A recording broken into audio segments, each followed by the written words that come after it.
ការបន្តគ្នាទៅវិញទៅមកជាជំរឿនដ៏ល្អដែរទេអង្គវេទិកាទាំងមូលបើវាមិនមានជាជំរឿនល្អហេតុអ្វីយើងនៅតែប្រកាន់ជាប់បញ្ហាទាំងអស់នេះឬក៏យើងនៅអង្គុយចាំបន្តថាជាកំហុសរបស់អ្នកនេះជាកំហុសរបស់អ្នកនោះជាកិច្ចចាប់ផ្ដើមនាងខ្ញុំសូមគោរពជំរាបសួរដល់លោកគ្រូអ្នកគ្រូនិងសិស្សានុសិស្សទាំងអស់គ្នាជាទីគោរពនាងខ្ញុំឈ្មោះអច្ចរិយាមកពីថ្នាក់ទី12ពេនៃសាលាវិទ្យាល័យហ៊ុនសែនទាំង3ដែលនាងខ្ញុំឡើងមកនេះគឺបានជ្រើសរើសយកអវធានបទមួយដែលគេនិយាយអំពីកំហុសអ្នកណាជាការពិតណាស់ការណាដែលយើងបន្តគ្នាទៅវិញទៅមកវាមិនមែនជាដំណោះស្រាយដ៏ល្អនោះទេយើងគួរតែកែនៅទម្លាប់ទាំងអស់នេះចេះហើយបដូរពីការបន្តគ្នាទៅវិញទៅមកបែរជារកឬគោលនៃដំណោះស្រាយវិញទៅល្អអង្គវេទិកាទាំងមូលច្បាស់ជាធ្លាប់លើកហើយថាអំពីការស្ដីបន្តគ្នារវាងអាណាព្យាបាលនិងលោកគ្រូអ្នកគ្រូអំពីបញ្ហានៃការសិក្សារៀនសូត្ររបស់សិស្សតើបញ្ហានៃការសិក្សារៀនសូត្ររបស់សិស្សជាកំហុសរបស់អ្នកណាថ្ងៃនេះខ្ញុំនឹងមកបកស្រាយបញ្ហាទាំងអស់នេះជូនអ្នកទាំងអស់គ្នាឲ្យបានដឹងដែលបញ្ហាទាំងនោះគឺមាន3កត្តាចូលរួមសំខាន់ដែលកត្តាទី1នោះគឺកត្តាគ្រូបង្រៀនទស្សនៈឪពុកម្ដាយមួយចំនួនបានពោលថាគ្រូបង្រៀនមិនសូវយកចិត្តទុកដាក់ទៅលើការសិក្សារៀនសូត្ររបស់សិស្សនៅពេលម៉ោងរត់នោះទេគ្រូបង្រៀនមួយចំនួនយកចិត្តទុកដាក់ទៅលើតែម៉ោងគួរតែប៉ុណ្ណោះតើគ្រូបង្រៀនទាំងអស់ពិតជាបែបហ្នឹងដែរឬទេអង្គវេទិកាទាំងមូលខ្ញុំសូមឆ្លើយថាគ្រូបង្រៀនមិនមានបែបហ្នឹងទាំងអស់នោះទេតែមានគ្រូបង្រៀនមួយចំនួនតូចតែប៉ុណ្ណោះដែលគាត់ប្រកាន់ជាប់យកបញ្ហាទាំងអស់នេះដែលបញ្ហាដែលគាត់ប្រកាន់ជាប់នេះហើយដែលអាចប៉ះពាល់ទៅដល់គ្រូបង្រៀនល្អៗដទៃទៀតដូចជាសុភាសិតខ្មែរមួយបានពោលថាត្រីមួយត្រកអុយមួយស្អុយទាំងអស់យើងទាំងអស់គ្នាសាកសម័យមើលបើសិនជាយើងជាគ្រូបង្រៀនហើយនៅពេលដែលបានលើកពាក្យទាំងអស់នេះសួរថាអារម្មណ៍យើងដែលជាគ្រូបង្រៀននេះនឹងខ្លាចជាបែបណាទៅអង្គវេទិកាទាំងមូល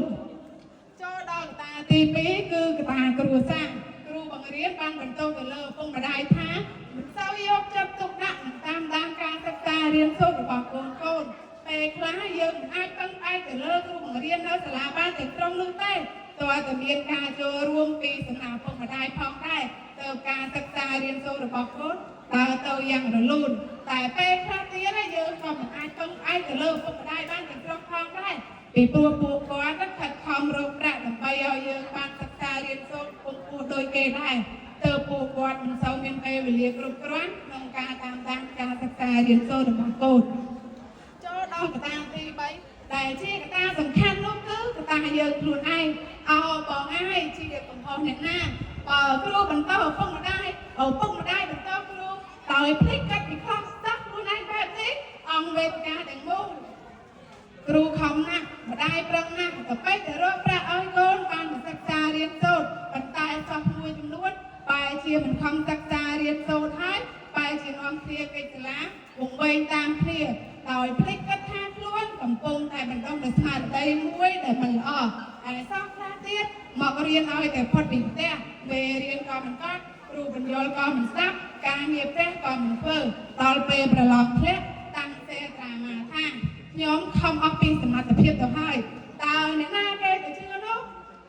ជារួមមកអ្វីដែលខ្ញុំនិយាយគឺនិយាយចំពោះតែបុគ្គលមួយចំនួនតែប៉ុណ្ណោះហើយអ្វីដែលខ្ញុំនិយាយនេះគឺចង់ឲ្យអ្វីដែលតែងតែកើតមានឡើងត្រូវបានកាត់បន្ថយបើនៅតែសួរថាជាកំហុសរបស់អ្នកណាខ្ញុំសូមឆ្លើយថាជាកំហុសរបស់យើងទាំងអស់គ្នាណាដំបូងផ្ទះមាតុភូមិរួមរបស់យើងគ្រប់យើងជាកោសិកានៃសង្គមមួយតើយើងនៅអង្គុយចាំបន្តគ្នា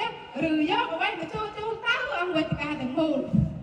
ជាចុងក្រោយនេះខ្ញុំសូមអរគុណដល់លោកឪពុកអ្នកម្ដាយដែលពួកគាត់ខិតខំរកប្រាក់នៅលះបង់កម្លាំងកាយចិត្តដើម្បីឲ្យកូនបានសិក្សារៀនសូត្រគ្រប់គ្នាហើយនាងខ្ញុំក៏សូមអរគុណដល់លោកគ្រូអ្នកគ្រូដែលពួកគាត់ខិតខំបង្ហាត់បង្រៀនសិស្សទោះបីជាសិស្សមិនមែនជាកូនគាត់ក៏ដោយក៏គាត់នៅតែខិតខំបង្ហាត់បង្រៀនដោយស្រឡាញ់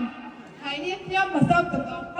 ដល់សិស្សសានុសិស្សទាំងអស់គ្នាសូមឲ្យពួកគាត់ខិតខំសិក្សារៀនសូត្របន្ថែមដើម្បីបណ្ដុះនូវស្មារតីមួយដែលល្អសូមអរគុណកំហុសអ្នកត្រូវ